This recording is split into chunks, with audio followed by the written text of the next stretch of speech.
Assalamualaikum warahmatullahi wabarakatuh sahabat Zona Muslim sekalian.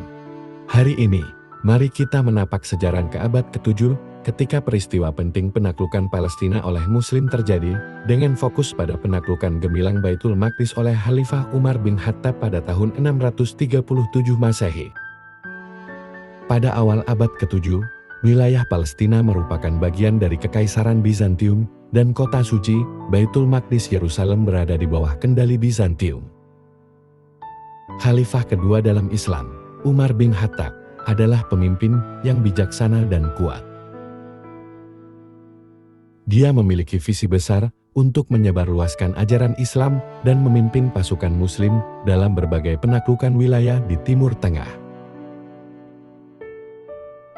Salah satu tujuan penting dalam ekspansi Islam adalah merebut kota suci, Baitul Maqdis. Baitul Maqdis memiliki makna religius bagi umat Islam, karena Masjid Al-Aqsa dan Kubah Batu adalah dua tempat suci dalam Islam yang berada di sana.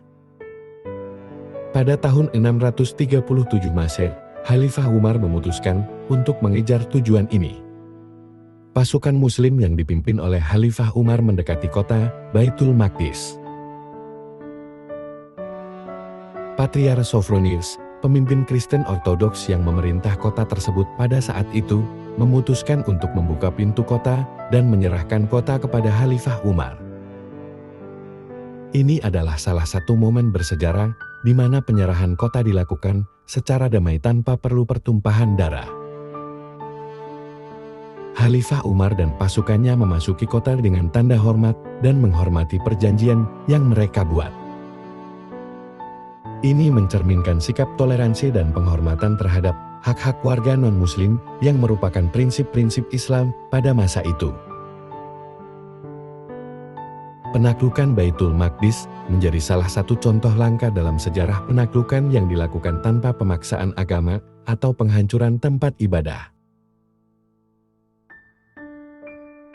Khalifah Umar memastikan bahwa umat Islam, Kristen, dan Yahudi dapat hidup berdampingan dan menjalankan ibadah mereka dengan damai di kota ini. Selama masa pemerintahan Muslim di Baitul Maqdis, banyak gereja dan tempat ibadah Kristen dihormati dan dipelihara. Ini menunjukkan sikap hormat terhadap agama-agama lain yang dipegang oleh umat Islam pada masa itu. Selama berabad-abad berikutnya, kendali wilayah Palestina akan berubah tangan beberapa kali antara pasukan Muslim dan pasukan Salib. Namun, penaklukan Baitul Maqdis oleh Khalifah Umar tetap menjadi contoh toleransi dan penghormatan terhadap hak-hak agama lain dalam sejarah Islam.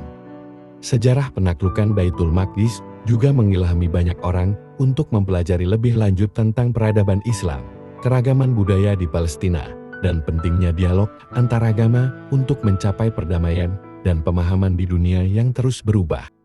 Sejarah penaklukan Baitul Maqdis oleh Khalifah Umar dan perjalanan Palestina melalui berbagai zaman memperlihatkan keragaman, toleransi, dan perubahan yang menjadi ciri wilayah ini. Sebagai penutup, cerita penaklukan Palestina oleh Muslim pada abad ke-7 mengingatkan kita pada prinsip-prinsip penting dalam Islam, seperti toleransi agama, penghormatan terhadap hak-hak individu, dan pentingnya hidup berdampingan dalam harmoni dengan sesama manusia. Semangat keragaman budaya yang terwujud dalam sejarah Palestina adalah cerminan dari pesan perdamaian dan keadilan yang diajarkan oleh Islam. Semoga kita dapat mengambil pelajaran dari masa lalu untuk menciptakan masa depan yang lebih baik lagi. Mari kita sama-sama doakan semoga saudara kita yang lagi berjuang di Palestina mendapatkan ketabahan, kemenangan, dan semangat perjuangan. Sekian wassalam.